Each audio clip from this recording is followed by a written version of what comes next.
JEE mains inorganic chemistry हमारा chapter है coordination compounds और हम मेंस के प्रीवियस ईयर क्वेश्चंस कर रहे हैं। अगला अगला क्वेश्चन है हमारा क्वेश्चन नंबर 179 करेक्ट ऑर्डर।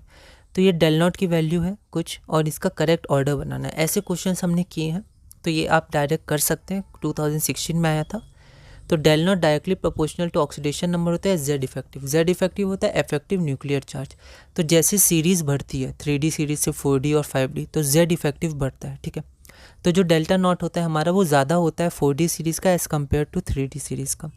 तो यहाँ पर जो हमारा MO एलिमेंट है, ठीक है, मॉलिब्डेनम, और यहाँ पर जो आपका क्रोमियम है तो इसका ज़्यादा होगा del naught as compare to chromium, है ना। तो ऐसे करके आप देख सकते हैं। तो इसका आपका सही आंसर हो जाएगा सी, है ना। इसका ज़्यादा होगा और इसको आप कैलकुलेट कर सकते हैं। और कैलकुलेट नहीं करना है, डायरेक्ट देख लेना है क्योंकि सेम लिगेंड है। तो Ti3+, तो ये हायर ऑक्सीडेशन स्टेट है, ये लो है तो हायर ऑक्सीडेशन डायरेक्टली प्रोपोर्शनल होता है। तो यहाँ पर इसका ज़्यादा होगा, यहाँ पर जेड इफेक्टिव इसका ज़्यादा है तो सी हो जाएगा। ठीक है, कैलकुलेट नहीं करना, आप ऐसे देख सकते हैं।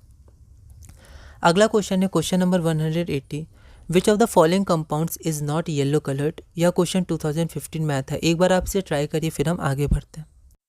तो ऐसे क्वेश्चंस पहले भी आए हैं। तो मैंने कहा था कि आपको कुछ कॉम्प्लेक्स के कलर याद रख लेना, ठीक है। पर ये सब जो कॉम्प्लेक्स हैं ये सब के कलर आप कितने याद रखिएगा, ठीक है। तो इसमें हम लोग कुछ कॉन्सेप्ट अप्लाई करेंगे। अगर वो हो जाए तो सही है और अगर नहीं हो पाए तो फिर हमें कलर ध्यान रखना होगा, ठीक है। पर यहाँ देखिए कॉन्सेप्ट क्या लगेगा कि जो कलर आता है विजुअल रेंज में, येलो, वायलेट, ठीक है, तो ये सब जो कलर आते हैं तो ये कलर आते हैं due to the transition of D electrons, ठीक है। तो T2G लेवल से EG लेवल में जाते हैं, फिर नीचे आते हैं तो एमिट करते हैं वो रेडिएशंस, ठीक है। तो उसके लिए नंबर ऑफ पेयर्ड इलेक्ट्रॉन्स होना बहुत ज़रूरी है, तभी तो DD ट्रांजिशन होगा, ठीक है। एक लो लेवल से हाई लेवल पे जाएंगे, ठीक है। तो यहाँ पर क्वेश्चन है नॉट येलो कलर्ड, तो कौन सा येलो कलर्ड नहीं होगा, ठीक है। तो हम लोग देखते हैं। अगर हम लोग इसको गौर से देखें तो FeCN6, इसमें अगर हम देखेंगे तो Fe2+ होगा और 3D6 है और यहाँ पर n=0 होगा क्योंकि ये स्ट्रॉन्ग फील्ड लिगेंड है। तो ये डायामैग्नेटिक, ये कलरलेस है। तो डायामैग्नेटिक कलरलेस होता है। तो अगर ये कलरलेस है तो मतलब ये नॉट येलो कलर्ड भी है, ठीक है। तो आंसर सी हो जाएगा। तो इसमें हमने लॉजिक लगा लिया और बाकी सब फिर कलर होंगे क्योंकि अगर ये आंसर है तो बाकी सब तो आंसर नहीं होंगे, मतलब बाकी सब येलो कलर है, ठीक है। तो आप चाहें तो बाकी सब याद रख सकते हैं या फिर एक कॉन्सेप्ट के हिसाब से आगे बढ़ सकते हैं क्योंकि हम लोग कितना याद रखेंगे, है ना। पर कुछ बेसिक चीज़ें, बेसिक कॉम्पाउंड्स के कलर आपको ध्यान रहने चाहिए।